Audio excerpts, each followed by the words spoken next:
ជំរាបសួរបងប្អូនសិក្ខាកាមតោះយើងវិលមកជួបគ្នាសាជាថ្មីក្នុងកម្មវិធីសិក្សាជាមួយគ្នាបាទវគ្គមូលដ្ឋានដដែលនៅក្នុងមេរៀននេះគឺយើងនឹងសិក្សាទៅលើពាក្យសំខាន់ដែលមានន័យផ្ទុយគ្នាបាទអញ្ចឹងកាលពីវីដេអូមុនបងប្អូនបានសិក្សារួចហើយអំពីពាក្យសំខាន់ដែលមានន័យដូចគ្នាបាទអញ្ចឹងពាក្យដែលមានន័យដូចគ្នាមានច្រើននៅក្នុងភាសាកូរ៉េដែលឡែកនៅក្នុងវីដេអូនេះគឺយើងមកសិក្សាពាក្យដែលមានន័យផ្ទុយគ្នាវិញម្ដងបាទតោះអញ្ចឹងពាក្យដែលមានន័យផ្ទុយបាទ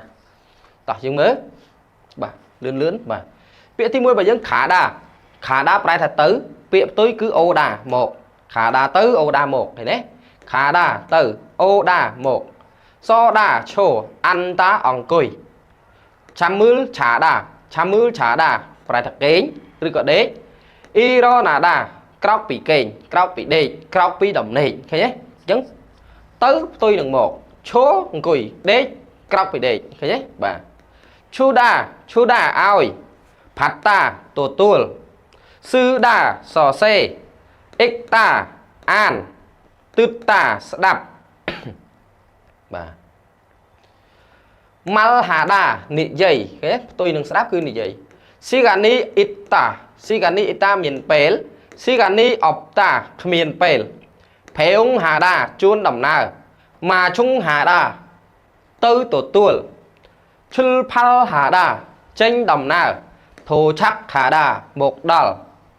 ឈុលគឿនហាដាចូលធ្វើការទ្វេគឿនហាដាចេញពីធ្វើការ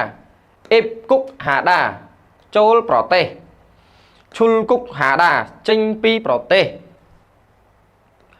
សាល់រីដារស់នៅបាទអញ្ចឹងពាក្យផ្ទុយជុតតាស្លាប់បាទខាងក្រោមបាទតោះយើងមកពាក្យបន្តធឺរ៉ខាដាចូលទៅធឺរ៉អូដាចូលមក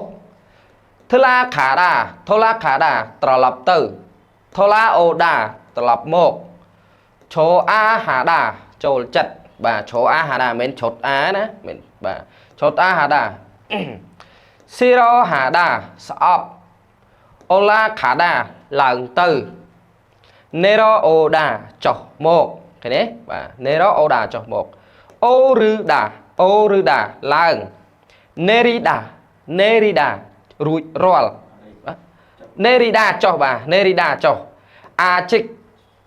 បាទអាជិកនៅឡើយបាទអាជិកនៅឡើយផលសរួចរាល់បាទខៀអុកហាដាចងចាំអ៊ីតាផ្លេចអ៊ីផាក់ហាដាចូលរៀនផាំងហាក់ហាដាវិសមកាលផាំងហាក់ហាដាបាទអ៊ីបវុនហាដាដេកពេទ្យបាទឬក៏សម្រាកនៅមន្ទីរពេទ្យទ្វេអុនហាដាចេញពីពេទ្យហេអជីដាបែកគ្នាម៉ាន់ណាដាជួបគ្នាឈិតតាសាងសង់បាទអ៊ីសាហាដារុះរើសាដាទិញតទៀតបាទនេះពាក្យដែលផ្ទុយជាមួយពាក្យសាល់ដាមិញសាល់ដារស់នៅបាទអញ្ចឹងផ្ទុយនឹងសាល់ដាជុកតាគឺស្លាប់បាទឈោអ៊ីដាមូលចូល